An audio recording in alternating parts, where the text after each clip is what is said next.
will be Georgia. I'm still not clear as to why they continue to pick on Fulton County, Georgia. But I can tell you, beyond a shadow of a doubt, that within Fulton County, Georgia, there was no hanky-panky whatsoever with respect to the recent election. Zero. And I challenge anyone from the President of the United States office, his representatives, Secretary of State of Georgia's office, to come forward with any proof that they have that will contradict what I'm saying. What I've said before, and I'll say again today as loudly as I can, either put up or shut up. Receiving 75% or more votes for one candidate in a precinct is abnormal. Receiving over 90% in a precinct is a marker for fraud. In Fulton County alone, you can see that more than 150 precincts voted 90% or more for Biden. In the statewide race that was decided by less than 13,000 votes, these 150 Fulton precincts alone accounted for 152,000 Biden votes. This is a clear indicator of suspicious or outright fraudulent activity. We've scanned 113,130 as of moments ago. We've adjudicated 106,000 plus of those. Adjudication. Process of reviewing a ballot that may have been flagged during the ballot scanning process. Election supervisor demonstrates how easy it is to change a vote during adjudication. I think I want to vote for Biden. Let's let Biden do this. Incomplete. Okay. The only ballots that are adjudicated are if we have a ballot with a contest on it in which there's some question as to how the computer reads it. So the vote review panel then determines voter intent. And there's my batch, my blank ballot that I want to adjudicate. And I'm going to vote for Doug Collins. And I am going to complete it. And I just counted that vote. So it's a problem in DeKalb County, most likely other counties, is that the duplication of the ballots were done by election office employees in a separate location without any oversight of a voter review panel. So there was no accountability of what was transcribed from the original ballot to a new pristine ballot so it could be read by the scanners. In 94 precincts in DeKalb County, it is statistically impossible to have 9 out of 10 voters voting for Joe Biden.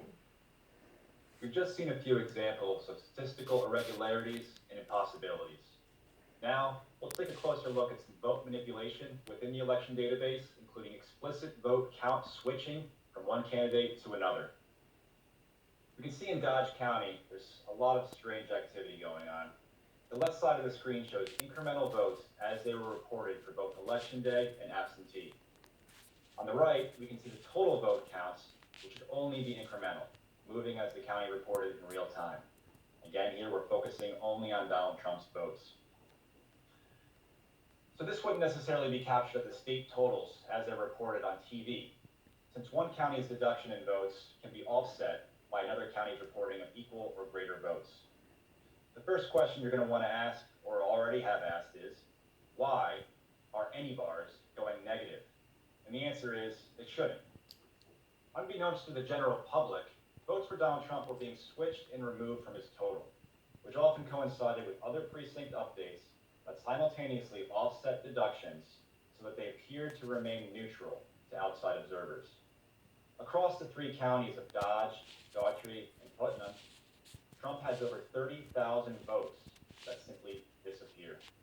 Here, we have clear visibility of an event that occurred at the county level as we compare 2 data sources.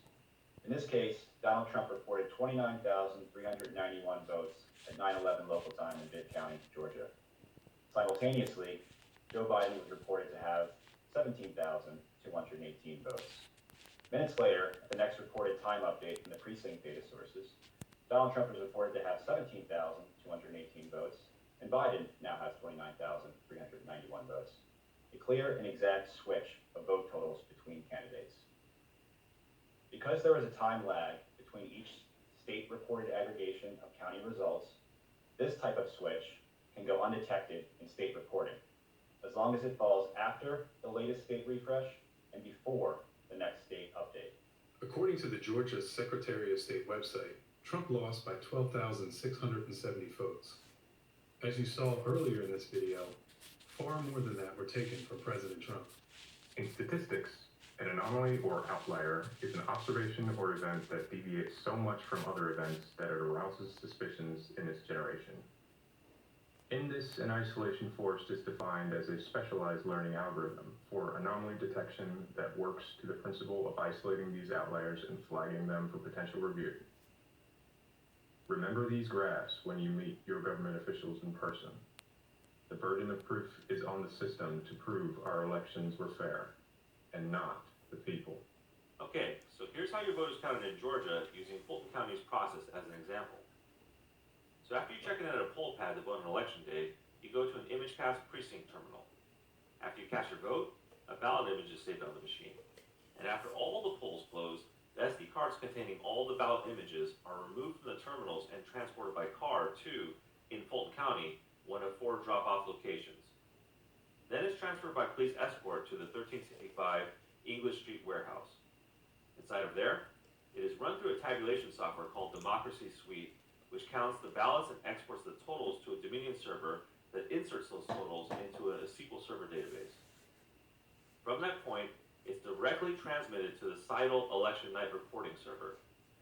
The election night reporting server is responsible for transmitting the totals to the Secretary of State for output to their website, and data aggregators like Edison, who then transmit that data to the networks. As you just saw, there's a standard process for transferring votes by memory card from precinct to county vote aggregators. Now, let's focus specifically on this square box detailing the data entry process for county updates. The following options are available to anyone with access to these computers working in the election software: updating vote batches, rejecting vote batches, and even more notable, generating new or temporary batches that can be injected directly into the vote tally. Each of these options can then be validated and published into the system. Again, anyone working in the election software at this point has the power to manipulate large batches of votes. And all of this is before the data is even uploaded to the server. We received an A+ for our work in the recent elections. I would have given them an F. As a cybersecurity professional working in the technology industry for over 2 decades, I was absolutely astounded at being a voter review panel in that the Dominion systems in which we are adjudicating ballots in had no ability to have an audit, controls, in that a voter review panel could change ballots without any knowledge, without any record, and cast ballots on behalf of the voter without their knowledge of how their vote was cast. What should have happened during the validation process? Were there 2 observers from both parties present for the transmission of the SD card? Were there 2 observers from both parties present in the car when the votes were taken to the drop-off locations? Is there a public log of these exchanges at the various drop-off points and locations? Why are elected officials not asking these questions about our most sacred right to vote?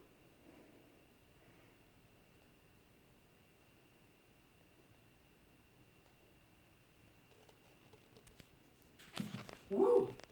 Does anyone say